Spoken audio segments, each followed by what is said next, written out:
नमस्कार दोस्तों, आप सभी का स्वागत है आपके अपने YouTube चैनल YD क्लासेस पर। दोस्तों, पिछले वीडियो में हमने बात की थी संतुलित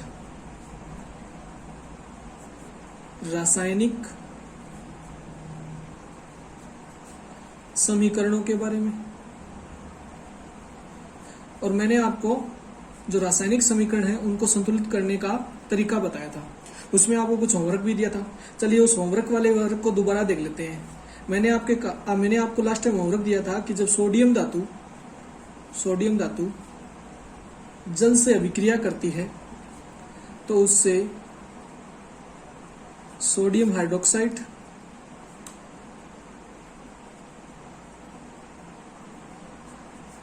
तथा हाइड्रोजन गैस का निर्माण होता है। अब देखिए, सोडियम का सिंबल मैं जानता हूं Na, जल का H2O, सोडियम हाइड्रोक्साइड का NaOH और हाइड्रोजन का H2। तो हमने ये रासायनिक समीकरण लिख ली। अब देखिए, क्या Na संतुलित है? बिल्कुल है।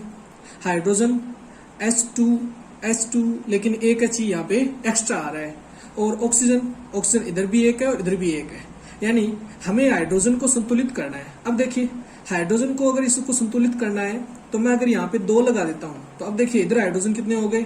4। यहाँ 2 हाइड्रोजन ये रहे, इसको 2 दे देंगे तो हाइड्रोजन संतुलित हो जाएंगे। बिल्कुल। अब देखिए, हाइड्रोजन इधर भी 4 है, इधर भी 4 है, यानी हाइड्रोजन संतुलित हो गया। हाइड्रोजन संतुलित।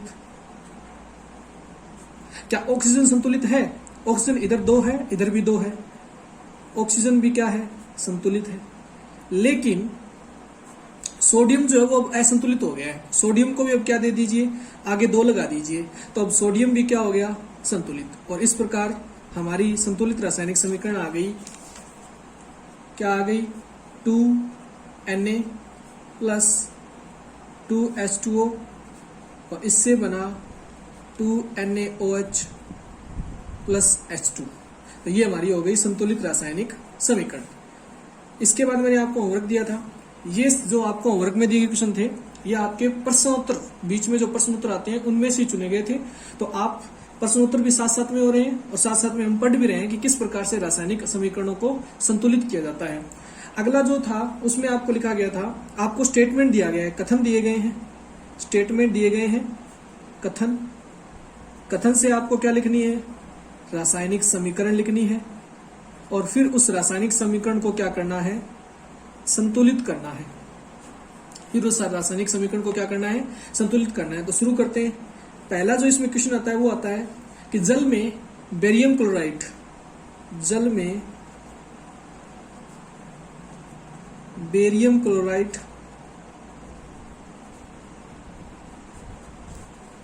तथा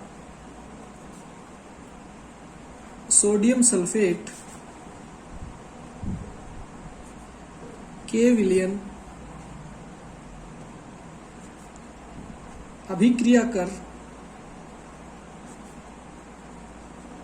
अभिक्रिया करके सोडियम क्लोराइड का विलयन तथा अघुलनशील बेरियम सल्फेट का अवक्षेप बनाते हैं। ये हमारा पूरा कथन है। इसको हमें रासायनिक समीकरण में बदलना है। तो देखिए, सबसे पहले बात करते हैं बेरियम क्लोराइड की, कि जल में बेरियम क्लोराइड व सोडियम सल्फेट के विलयन, यानी बेरियम क्लोराइड जो है वो जल में घुला हुआ है। बेरियम क्लोराइड का सबसे पहले सूत्र क्या होता है? बेरियम क्लोराइड, आप जानते हो, बेरियम होता है +2 संयोजकता का, और क्लोराइड होता है -1। तो जब इसकी संयोजकता इसके पास आ जाएगी और इस वाली इसके पास, इससे हमारे पास सूत्र आ गया BaCl2, बेरियम क्लोराइड का। ठीक इसी प्रकार सोडियम सल्फेट क्या होगा? सोडियम सल्फेट Na+1,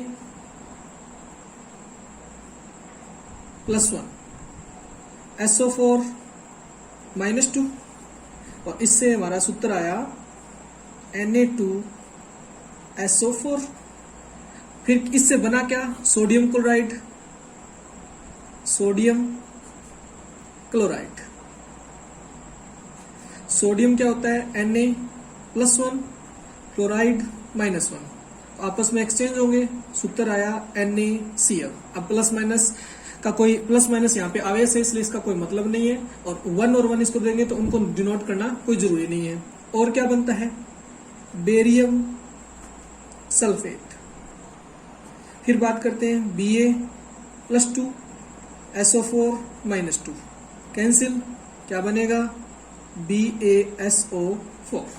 इसका मतलब ये कह रहा है कि बेरियम क्लोराइड किस में, जल में विलयन, तो BaCl2 जल में विलयन है इसलिए एक्वेटिक, प्लस सोडियम सल्फेट विलयन, सोडियम सल्फेट Na2SO4 जल में विलयन है, एक्वेटिक, क्रिया करते हैं। और सोडियम क्लोराइड का विलयन बनता क्या है, सोडियम क्लोराइड विलयन एक्वेटिक, और बेरियम सल्फेट का अवक्षेप यानी BaSO4 अवक्षेप है, अवक्षेप मतलब नीचे जमेगा तो ये क्या होगा, ठोस, तो हमने लगा दिया S। तो ये तो हमारी आ गई रासायनिक समीकरण, ये क्या आ गई, रासायनिक समीकरण। अब हम इसे करेंगे संतुलित।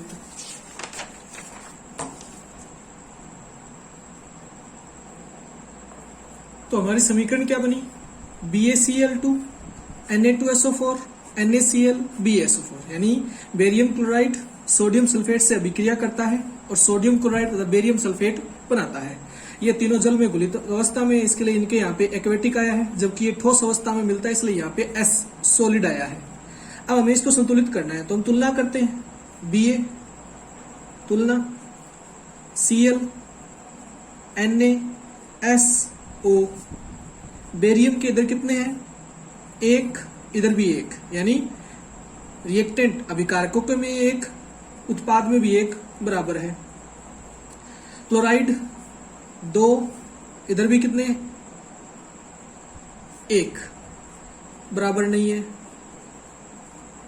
फिर सोडियम इधर 2, इधर कितना, 1 बराबर नहीं है। सल्फर इधर 1, इधर भी 1 बराबर है। ऑक्सीजन इधर 4 और इधर भी 4 बराबर है। अब देखिए हमें इनको बराबर करना है, बाकी तो बराबर है, तो क्या करेंगे, क्लोरीन 2 है 1, इसको 1 करना है तो क्या करेंगे, यहां हम 2 NaCl कर देंगे। देखिए सोडियम और जो है इनको 2 से गुणा कर देंगे, यानी प्रोडक्ट में जो क्लोरीन और सोडियम जहां है वहां उनको 2 से गुणा कर देंगे। करते ही हमारी जो समीकरण है वो क्या हो जाएगी, संतुलित। करके देखते हैं, BaCl2 प्लस Na2SO4, ये एक्वेटिक है, ये भी एक्वेटिक है, इससे बना क्या, NaCl एक्वेटिक, इसको 2 दे देते हैं, प्लस BaSO4 सॉलिड, ये बना। अब देखिए Ba कितना है, 1, इधर भी 1, संतुलित है। क्लोरीन 2, इधर भी कितने, 2, संतुलित है। सोडियम इधर 2, यहां भी 2, संतुलित है। S इधर 1, यहां भी 1, संतुलित है। ऑक्सीजन इधर 4 और इधर भी 4, संतुलित है। तो ये हमारा आ गया संतुलित रासायनिक समीकरण। ठीक है, देखिए आपको अनुमान लगाना होता है कि किस जगह पे किस पूर्णांक संख्या से गुणा किया जाए कि हमारी समीकरण जो है वो संतुलित हो जाए। तो इसका अनुमान जो है वो आप प्रत्यक्ष रूप से लगा सकते हो। सीधे आप किसी भी अभिक्रिया को देखोगे तो देखने से आपको पता चल जाएगा कि जैसे यहाँ पे पता चल रहा था कि इसको 2 से गुणा करना है, तो आप प्रोडक्ट में 2 से गुणा कीजिए, इतने में आपकी अभिक्रिया जो है वो क्या हो जाएगी, संतुलित हो जाएगी। चलिए आगे बात करते हैं।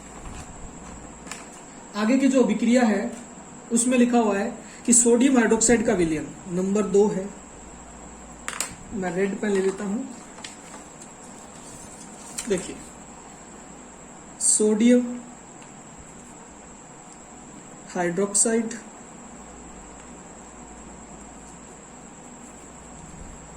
का विलयन जल में हाइड्रोक्लोरिक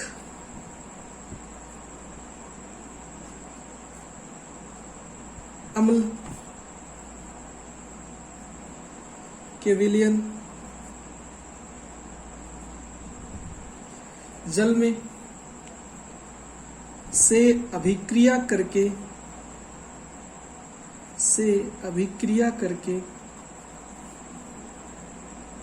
सोडियम क्लोराइड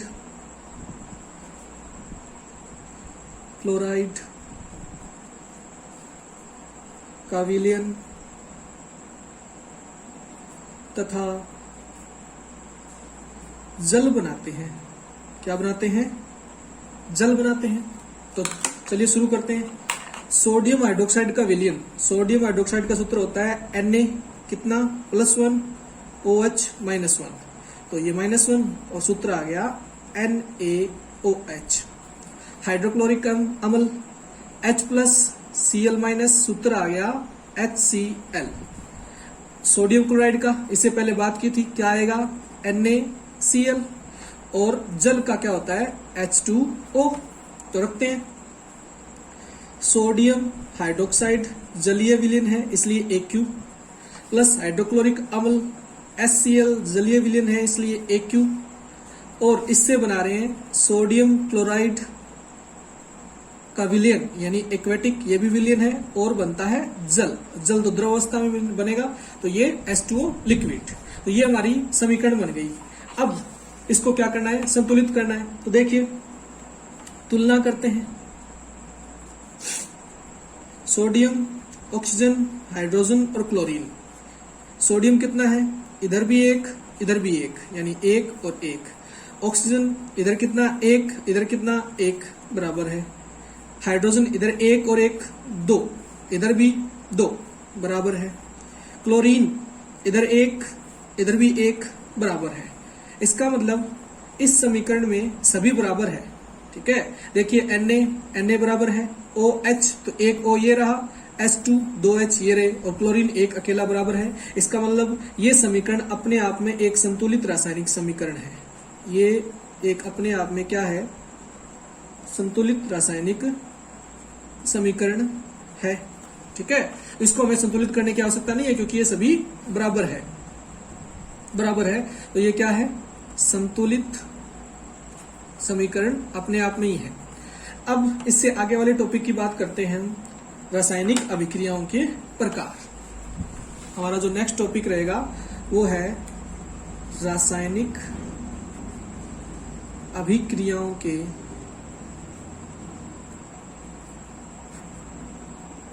प्रकार। देखिए, अब तक जो हमने रासायनिक अभिक्रियाएं देखी उनमें आपने क्या देखा? यहां देखिए कि जो सोडियम है वो हाइड्रोक्साइड के साथ बंध बनाए हुए था, सोडियम हाइड्रोक्साइड में यहां, और हाइड्रोजन क्लोरीन के साथ बंध बनाया हुआ था। बाद में इन्होंने अपने बंध को तोड़ा, यहां से बंध टूटे और नए बंध बने। क्या बने?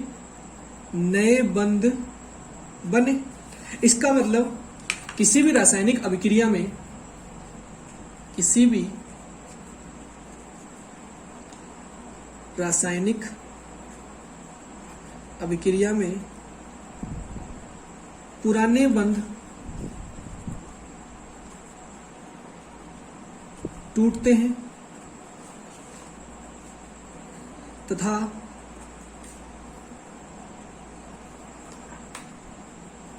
नए बंधों का निर्माण होता है और इसी से नए पदार्थ बनते हैं। अब देखिए, ये बंध टूटने और नए बंधों के निर्माण के आधार पर ही हम पढ़ेंगे कि किस प्रकार की रासायनिक अभिक्रिया होती है। तो ये फैक्ट आपको रासायनिक अभिक्रियाओं को प्रकार को समझने में मदद करेगा। अगर आप ये याद रखेंगे ना कि कोई भी रासायनिक अभिक्रिया में पुराने बंध तो टूटेंगे और नए बंध जो है वो बनेंगे और इसी से नए पदार्थ जो है वो उनका निर्माण होगा। तो चलिए शुरू करते हैं हमारा पहला प्रकार।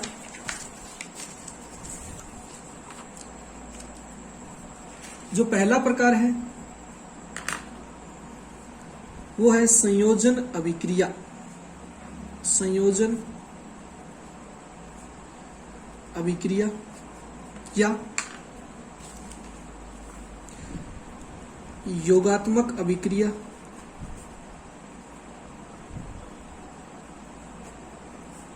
इसको संयोजन अभिक्रिया या योगात्मक अभिक्रिया भी कहते हैं। अगर मैं आपको कहूं कि ये क्या होती है तो देखिए,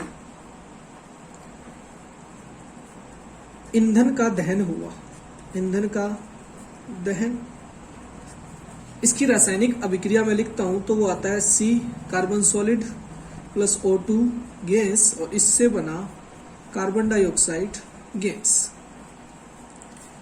अब अगर आप गौर से देखेंगे तो अभिकारक जो है, इस अभिक्रिया में अभिकारक जो है वो एक या एक से अधिक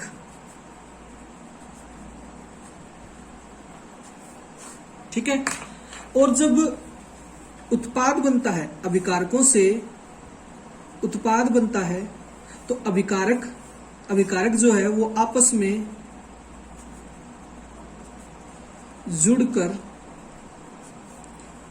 बंध बना लेते हैं। क्या बना लेते हैं? बंध बना लेते हैं।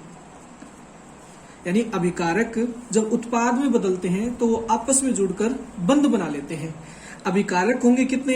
एक या एक से अधिक। अब देखिए, जब सभी अभिकारक आपस में जुड़ जाएंगे तो जो उत्पाद आएगा वो कैसा आएगा? एकल आएगा। एकल या एक ही उत्पाद आएगा। उत्पाद क्या आएगा? एक ही उत्पाद। तो यहां से हमारे पास संयोजन अभिक्रिया की परिभाषा आ गई। ऐसी अभिक्रिया, ऐसी रासायनिक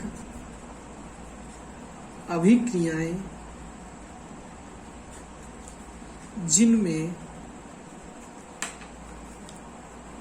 एक या एक तो गलत होगा, एक से अधिक, एक से अधिक, ये भी यहां पे मैंने आपको थोड़ा गलत बता दिया। आप इसको ये रखिए एक से अधिक, ये रखिए कि अभिकारक तो एक से अधिक होंगे। एक से अधिक अभिकारक आपस में संयोग करते हैं, या आप कह सकते हो जुड़ते हैं, बंध निर्माण करते हैं। जुड़ते हैं या क्या करते हैं? बंध निर्माण करते हैं तथा एकल उत्पाद बनाते हैं। ऐसी रासायनिक अभिक्रियाएं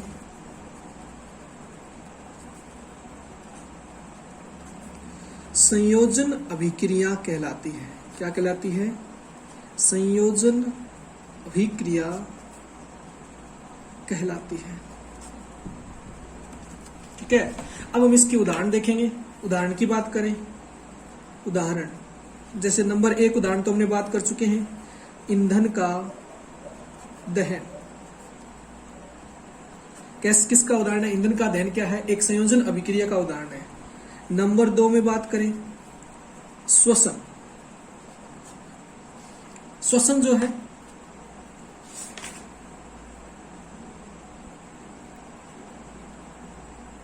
सॉरी इसके बारे में बाद में बात करते हैं। ईंधन का दहन क्या है? मैग्नीशियम फीते का दहन। मैग्नीशियम फीते का दहन। मैग्नीशियम सॉलिड, ऑक्सीजन गैस और इससे बना क्या? Magnesium oxide. तो 2, ये हमारी बैलेंस इक्वेशन।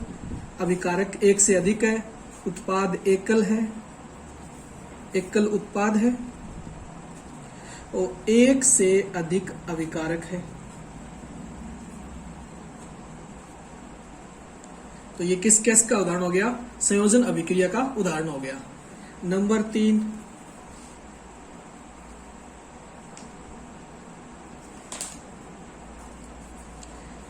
नंबर 3 क्या है? Calcium oxide.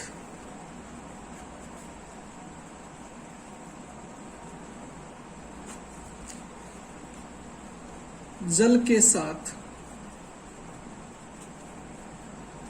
अभिक्रिया कर कैल्शियम हाइड्रोक्साइड का निर्माण करता है।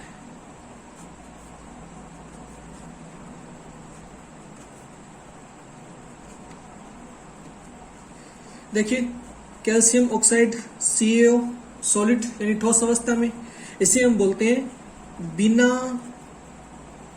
बुझा हुआ चूना। इसकी अभिक्रिया हुई जल से और इससे एक उत्पाद बनता है कैल्शियम हाइड्रोक्साइड, और इसे हम बोलते हैं बुझा हुआ चूना। इसे क्या बोलते हैं? बुझा हुआ चूना। तो कैल्शियम ऑक्साइड जब जल से अभिक्रिया करता है तो उससे कैल्शियम हाइड्रोक्साइड बनता है। कैल्शियम ऑक्साइड को बिना बुझा हुआ चूना और कैल्शियम हाइड्रोक्साइड को बुझा हुआ चूना कहते हैं। ये वही अभिक्रिया है जो घर पे सफेदी करते वक्त, सफेदी करते समय जो मटके में हम जो कली या जिसको हम चूना जो डालते हैं उसमें जो अभिक्रिया होती है वो ये अभिक्रिया होती है। अब आपने देखा होगा कि जब इस बुझे हुए चूने को हम दीवारों पर करते हैं, बुझे हुए चूने से दीवारों पर लेप लगाते हैं तो दीवारें जो है वो सफेद रंग की हो जाती है, सफेद चमकीली हो जाती है। ऐसा क्यों होता है? देखिए, इसका कारण क्या है? इसका कारण ये है कि ये जो कैल्शियम हाइड्रोक्साइड है ये वातावरण में उपस्थित कार्बन डाइऑक्साइड से क्रिया करता है। ये वातावरण में उपस्थित कैल्शियम हाइड्रोक्साइड जो किसमें घुला हुआ है जल में, ये वातावरण में उपस्थित जो कार्बन डाइऑक्साइड गैस है उससे क्रिया करता है और उससे बनता है कैल्शियम कार्बोनेट ठोस अवस्था में और बनता है जल। ये जो जल है ये जलवाष्प के रूप में उड़ जाता है, जलवाष्प बन के उड़ जाता है। और कैल्शियम कार्बोनेट जो है इसकी एक परत जो है वो दीवारों पर जम जाती है और उसी को हम सफेदी कहते हैं। तो ये हमने पढ़ा कि कैल्शियम हाइड्रोक्साइड कैसे दीवारों को सफेद कर देता है। एक बात ध्यान में रखिए, कैल्शियम कार्बोनेट जो है यही संगमरमर जो पत्थर होता है उसका रासायनिक सूत्र भी होता है। CaCO3 संगमरमर का रासायनिक सूत्र भी यही होता है। जो इसका मतलब जो मार्बल जिसे हम कहते हैं ना संगमरमर, उसका रासायनिक सूत्र भी क्या होता है? CaCO3। और जो दीवार पर सफेदी जमती है उसका रासायनिक सूत्र भी क्या होता है? CaCO3। अब ये हमने उदाहरण पढ़े किसके? संयोजन अभिक्रिया के।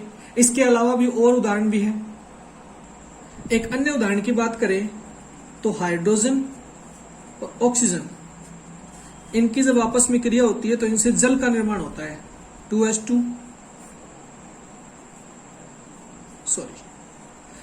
प्लस O2 और इससे बनता है जल। यानी हाइड्रोजन और ऑक्सीजन जो है वो आपस में क्रिया करके जल का निर्माण करते हैं। हाइड्रोजन और ऑक्सीजन गैस जब आपस में मिलती है तो ये जल का निर्माण करती है। देखिए क्या है, अभिकारक एक से अधिक है, उत्पाद एक है, तो कैसी हो गई? ये संयोजन अभिक्रिया हो गई। अब यहां जब ये अभिक्रियाएं होती है तो मैं दोबारा बात करता हूं उसी अभिक्रिया की जो हमने अभी चर्चा की थी कि कैल्शियम ऑक्साइड जब जल से अभिक्रिया करता है तो उससे कैल्शियम हाइड्रोक्साइड का निर्माण होता है। और जब आप देखते हो कि ये क्या थी? बिना बुझा हुआ चूना, इसमें जैसे जल डाला हमें पास बुझा हुआ चूना मिला हमें। ये मतलब कली के अंदर, कली या जो सफेदी होती है उसमें जैसे हमने पानी डाला तो जो बुदबुदाहट हुई उससे कैल्शियम हाइड्रोक्साइड का निर्माण हुआ और उस बुदबुदाहट के साथ हमें उष्मा मिलती है। क्या मिलती है? उष्मा।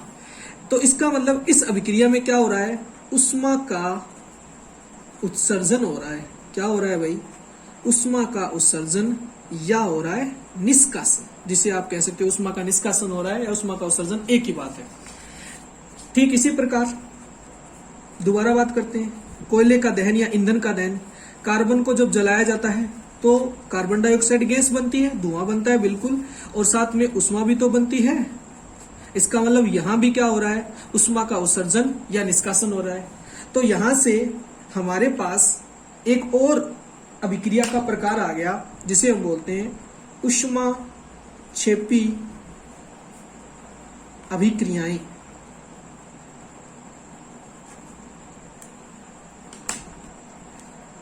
तो ऊष्माक्षेपी अभिक्रियाएं किसे कहेंगे? देखिए, ऐसी अभिक्रियाएं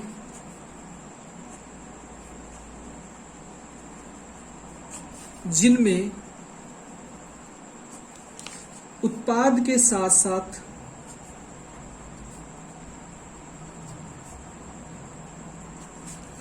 उष्मा का भी निर्माण होता है। क्या होता है? उष्मा का भी निर्माण होता है, ऊष्माक्षेपी अभिक्रियाएं कहलाती है। ऊष्माक्षेपी अभिक्रियाएं कहलाती हैं। तो अभी अभी अपने ऊपर आपने देखा कौन सी, उदाहरण की बात करूं तो देखिए, CaO कैल्शियम ऑक्साइड की जल से अभिक्रिया करवाने पर कैल्शियम हाइड्रोक्साइड और उष्मा बनती है। इसका मतलब ये ऊष्माक्षेपी अभिक्रिया है।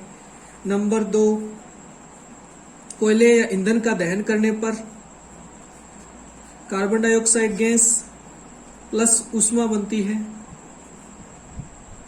इसका मतलब ये भी कैसी है? ऊष्माक्षेपी अभिक्रिया है। नंबर 3, प्राकृतिक गैस। प्राकृतिक गैस कौन सी गैस होती है? प्राकृतिक गैस कहते हैं मेथेन को। CH4 मेथेन जो होती है वो होती है प्राकृतिक गैस। मेथेन का दहन, देखिए CH4 प्लस O2, इससे बनेगा CO2 gas plus 2H2O gas plus ऊर्जा। तो समीकरण में क्या है? 2 और 2 4, इधर कितने हैं? 2 ही है, तो यहाँ 2 लगा देते हैं। अब ये बैलेंस हो गई। यानी मेथेन का जब दहन होता है तो उससे कार्बन डाइऑक्साइड जलवाष्प H2O गैस में मतलब जलवाष्प और ऊर्जा का निर्माण होता है। तो ये भी क्या एक प्रकार की ऊष्माक्षेपी अभिक्रिया है। ये भी क्या एक प्रकार की ऊष्माक्षेपी अभिक्रिया है। और बात करते हैं नंबर 4, श्वसन। श्वसन क्या है? एक ऊष्माक्षेपी अभिक्रिया है। याद रखिएगा, श्वसन क्या है? एक ऊष्माक्षेपी अभिक्रिया है। क्यों? देखिए, हम भोजन ग्रहण करते हैं, भोजन में मुख्य जो ऊर्जा का स्रोत होता है वो होता है कार्बोहाइड्रेट, और कार्बोहाइड्रेट का मुख्य घटक जो हमें ऊर्जा प्रदान करता है वो होता है ग्लूकोज। ग्लूकोज का सूत्र C6H12O6। तो जब ये ग्लूकोज, इस ग्लूकोज की अभिक्रिया होती है किससे? हमारे द्वारा ग्रहण की गई ऑक्सीजन से। ग्लूकोज शरीर में घुलितावस्था में पहुंचता है एक्वेटिक, और इसकी अभिक्रिया होती है ऑक्सीजन से, और इससे बनती है कार्बन डाइऑक्साइड गैस घुलित अवस्था में, जल बनता है और बनती है ऊर्जा। किस रूप में? ATP के रूप में। ATP की full form adenosine try phosphate के अणु बनते हैं। इसे शरीर में ऊर्जा की इकाई के रूप में भी जाना जाता है। इसका मतलब ऊर्जा का उत्सर्जन हो रहा है। तो कैसी अभिक्रिया है? श्वसन ऊष्माक्षेपी अभिक्रिया है। नंबर 5 बात करते हैं साग सब्जियों या गोबर या अपशिष्ट पदार्थ जब विघटित होते हैं, गोबर गैस सेंसर के बारे में सब जानते हो, जब उसमें आप जो भी कचरा डालते हो वो विघटित होता है यानी टूटता है, तो उससे भी क्या होती है? उष्मा मुक्त होती है। उससे भी क्या होती है? उष्मा मुक्त होती है। इसका मतलब ये भी क्या है? एक ऊष्माक्षेपी अभिक्रिया है। ये भी क्या है? एक ऊष्माक्षेपी अभिक्रिया है। तो दोस्तों आज हमने किस किस के बारे में पढ़ा, संयोजन अभिक्रिया और ऊष्माक्षेपी अभिक्रिया के बारे में पढ़ा। आशा करता हूं आपको ये वीडियो पसंद आया होगा। अगर आपको अच्छे से समझ में आ रहा है या वीडियो अच्छा लगा हो तो इसको लाइक कीजिए और हमारे चैनल को सब्सक्राइब कीजिए। धन्यवाद।